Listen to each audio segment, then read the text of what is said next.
वज़ीर-ए-आज़म शहबाज शरीफ का कहना है कि 9 और 10 मई की रात जारहियत पर दुश्मन को नाकाबिले फरामोश थप्पड़ मारा। इस्लामाबाद में यौम तशक्कुर की तकरीब से खिताब करते हुए शहबाज शरीफ ने बताया कि जवाबी हमलों के बाद दुश्मन को सर छुपाने की जगह नहीं मिली।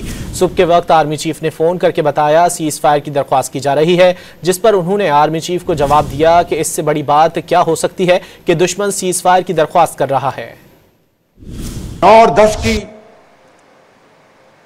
दरमियानी रात में तकरीबन 2:30 बजे सिपा सलार जनरल सैयद आसिफ मुनीर ने मुझे सिक्योर फोन पे मुझे बताया कि वज़ीर-ए-आज़म साहब, हिंदुस्तान ने अपने बैलिस्टिक मिसाइल अभी लॉन्च किए हैं, एक नूर खान एयरपोर्ट पे गिरा है और कुछ और दूसरे इलाकों में गिरे हैं। और इन्होंने मुझे कहा कि वज़ीर-ए-आज़म मुझे अब इजाज़त दें कि हम दुश्मन के मुंह पर ऐसा थप्पड़ रसीद करेंगे कि वो उम्र भर उसको याद रखेगा। और आपने देखा कि किस तरह फिर पठानकोट, उधमपुर और कहाँ हमारे शाहीनों ने और अल-फतेह मिसाइलों ने हमले किए और दुश्मन को सर छुपाने की जगह नहीं मिल रही थी।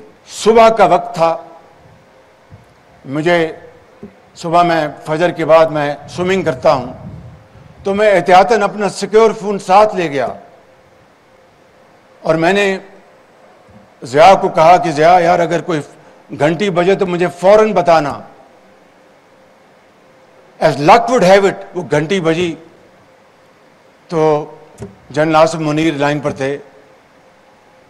कह लेंगे कि वज़ीर-ए-आज़म, हमने बड़ा भरपूर उनको जवाब दिया है और अब हमें सीज़ फायर करने की दरख्वास्त आ रही है, तो आपका क्या ख्याल है?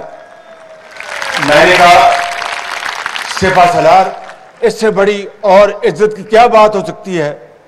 आपने दुश्मन को एक भरपूर थप्पड़ मारा है, उसका सर चकरा गया, अब वो सीज़ फायर पर मजबूर है, तो मैं समझता हूं कि आप बिस्मिल्लाह करें और इस सीज़ फायर की ऑफर को कबूल करें।